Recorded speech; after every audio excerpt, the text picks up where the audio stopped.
I'm going to give you a quick tour of the feedback with profits. As you can see here, we're in the profit section under dashboard. There's 5 different sections in here, and I'm going to start off with the dashboard page. This dashboard page helps display all the aggregate data from single or multiple marketplaces of all your Amazon products and sales. So you can see here you have the ability to choose single or multiple marketplaces, and this would aggregate all the information together, and you can also change the currency to currency of your choice. So this will do the calculation on the fly, and then you can also choose different time points of what kind of data you want to see. So if you like 180 days or yearly data, you can come in here and select your time frame of choice. Scrolling to our next section, we have quick overview. This gives you more details on different metrics within your Amazon sales. As you can see here, you have a different time frame that you can see your information on. You can see detailed information about units sold, orders, sales, cost of goods, expenses. Amazon fees are all broken down here. You can see there's all these different types of fees that you can view, along with things like storage fees and subscription fees and SBA inbound fees. This also gives you a quick overview on your PPC spending, impressions, clicks, things like top return reasons and most refunded products. All this data from this section can also be exported from this button right here. Our next section here is called product labels. What this section allows you to do is group together different products and give it a custom product name. So for example, if you had 21 different products that are under electronics category, then you can go into our products manager page and basically group those together and tag them as electronics, and we'll pull together all the data for electronics or fashion or games or home, and this way you can see the aggregate data between different groups of products, not just by individual ASINs or total products. So you can compare different metrics such as units sold or orders or PPC.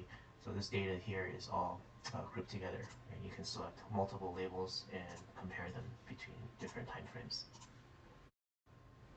This is the top products section. Basically, this section gives us detailed views on your best and worst performing products. So you have the ability to filter by products, by sales, and you can also filter by labels. So they're broken down by month, and you can see all the details of your best and worst performing products. Our next section here is Expense Manager. Purpose of this page here is it allows you to input data for your business expenses. So things like utilities or wages or travel, maintenance, depreciation. These are all data points that you should be able to calculate in your true profit and loss of your business.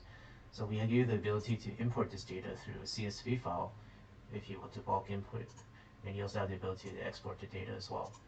So here you can easily add an expense manually, either by fixed costs or monthly recurring. So you can set a start date and a stop date for the expense, and you can even tie it to an ASIN. And once you call it, give it a name or an amount, we'll add it in here, and this would be calculated with your profit and loss information.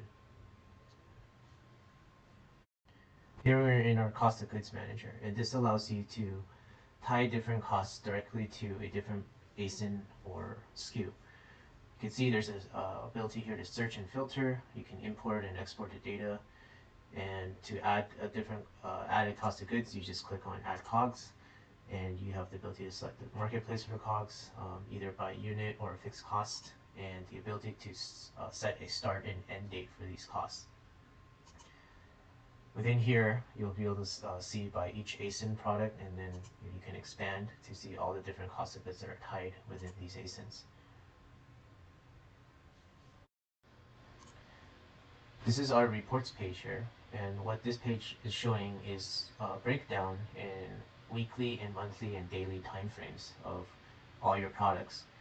So you can see here that in a weekly report, you can see by weeks and all the information, and then within here you can even see each day's breakdown.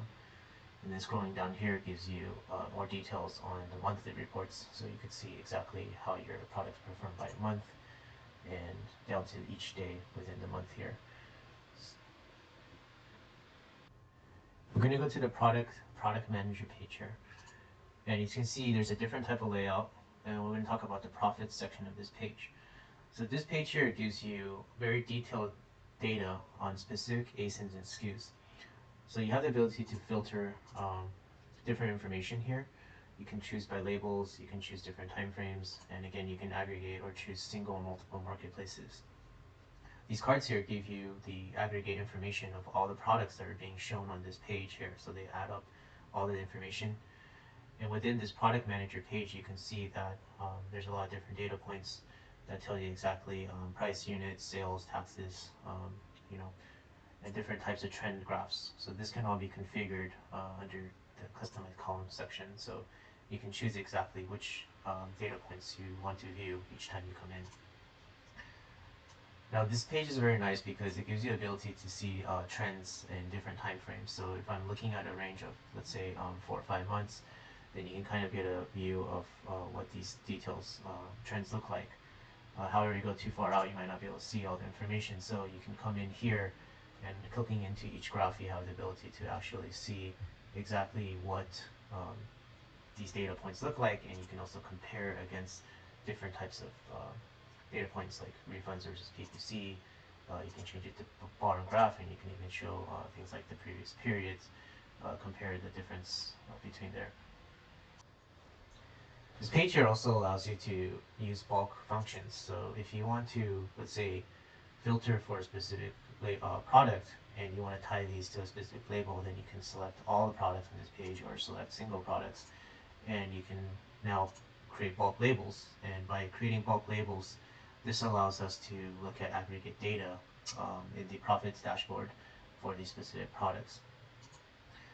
There's also other functionality such as adding notes in here. So if you enable the notes column under customized columns, you can add notes, and then you can also directly add cost of goods from this page as well.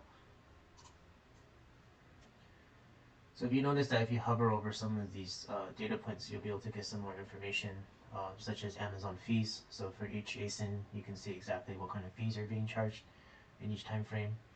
And all these graphs are interactive as well. So if you want to see more details on your refunds, then you can come in here and click refunds and the date range you want to see. And there's a lot of different filters here, and I won't go through them today, but you guys can come in and play with these filters. That gives you more information about each of these metrics.